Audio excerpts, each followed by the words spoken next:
आज का दिन व्यक्तिगत तौर पर मैं ये कह सकता हूँ, कई तरह की परेशानियों से गुजरना पड़ा। रात को 12 बजे मेरे घर पे पुलिस ने नाकेबंदी की और सुबह पूरे जिले की फोर्स मेरे घर पे लगा दी। मैंने उनसे पूछा कि ऐसा क्या कारण हुआ कि ये फोर्स लगाई गई, तो उनका कहना यह था कि आप मेरठ नहीं जा सकते हैं और मेरठ में जो जेल में बंद है लोग उनसे नहीं मिल सकते। दो प्रकरण है यहाँ आने के। पहला है कि अपने गुर्जर समाज के स्वाभिमान सम्मान पर जब आंच आई तो गुर्जर समाज के लोगों ने एक बहुत बड़ा प्रोटेस्ट पंचायत के रूप में यहाँ करने का प्रयास किया और उसकी परमिशन नहीं दी गई, क्योंकि भारत में सम्मान को, जो स्वाभिमान सम्मान है, उसको बहुत दिल से जो है जोड़ा जाता है। तो उन्होंने पंचायत की लोगों को अरेस्ट कर लिया गया, भीड़ को छितर बितर करने के लिए। बहुत सारे साथी जो पहले से डिटेन करके वहां से ले जाए गए और बाद में पुलिस ने लाठीचार्ज किया। लेकिन पहले दिन 151 का मुकदमा था, पुलिस जानती है इस बात को, आम आदमी भी जानते हैं, मीडिया भी जानती है।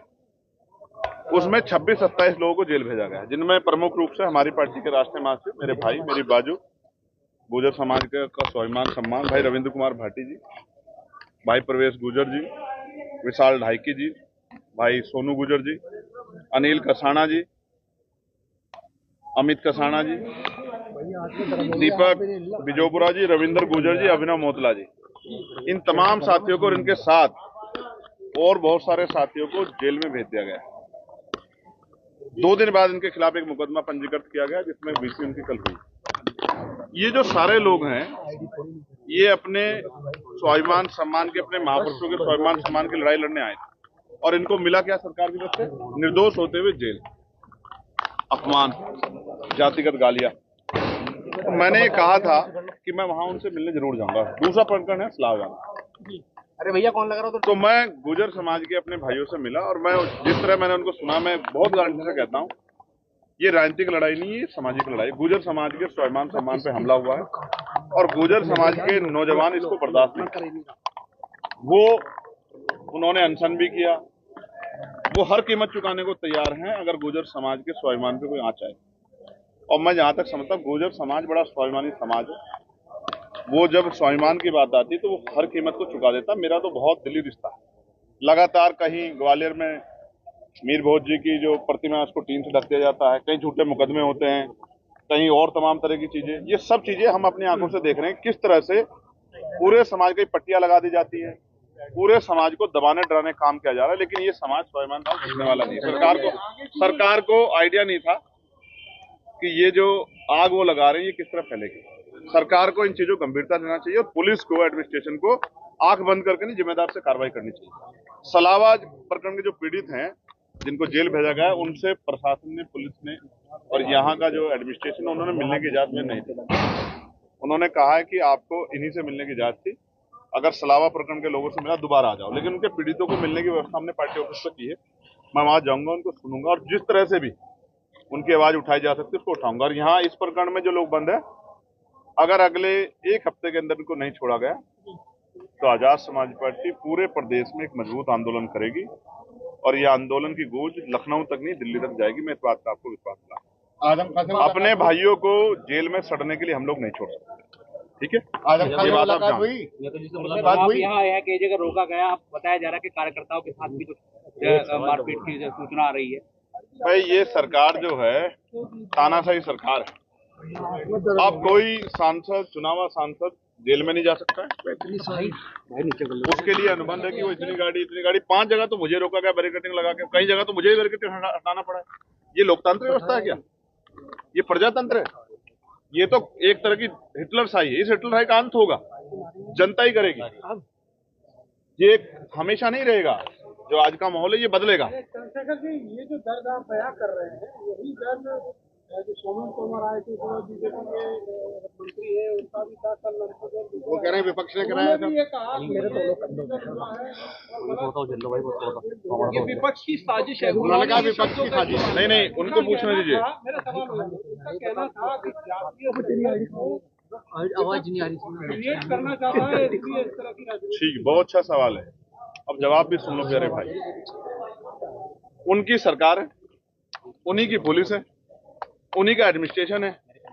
टोल पे घटना हुई थी, मुकदमा भी लिखा गया था, कितने लोग जेल गए, कौन करवा रहा जातीय संघर्ष, किसने लगाया बोर्ड, इनकी क्या मांग थी कि बोर्ड हटा दो, क्या गलत मांग थी।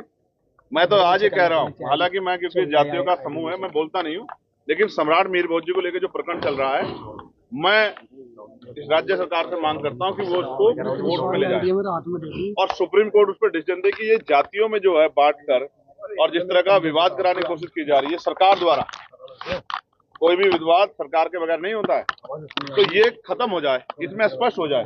उसके लिए इस पूरे विवाद को सुप्रीम कोर्ट ले जाना चाहिए। ठीक है, वैसे तो महापुरुष सबके होते हैं, मत मारो, लेकिन अगर इस पे जो कोई विवाद हो रहा है तो उसकी गंभीरता, आज क्यों आपको ये जाति वाला बोर्ड हटाओ ये सब क्यों करना पड़ा? आप तो दादरी में जाके करके आए थे ना, आपको याद नहीं आता मीडिया के साथियों को? कौन करके आया था? मैं करके आया था, मुख्यमंत्री करके आए थे। ये सब आपके सामने कौन करा रहा है? और देखिए मंत्री जी को चाहिए था वो इनको छुड़वा देते, हम होते मंत्री तो छुड़वा के ले जाते हाथ पकड़ के अपने भाइयों को। अगर हमारी सरकार होती तो झूठा मुकदमा होने देते, सो रहे थे क्या वो लोग? कल नंदकिशोर गुर्जर ये कह के गए हैं कि जो पत्थरबाज थे वहाँ पे वो मुस्लिम थे। वो बेचारे खुद बुरे हाल में, आपसे छिपा हुआ है क्या? बताइए, अपनी सरकार के खिलाफ आंदोलन करते रहते। अच्छा चंद्रशेखर जी, एक सवाल बार बार सामने आ रहा है, अभी आदम खां आए हैं, उनसे कोई बात हुई है? जी मेरी बात हुई उनसे, फोन पे मेरी बात हुई और मैंने आपसे बताया, हमेशा बताया, आज फिर कह रहा हूँ, मेरे उनसे राजनीतिक रिश्ते नहीं है जी, परिवार के रिश्ते जी।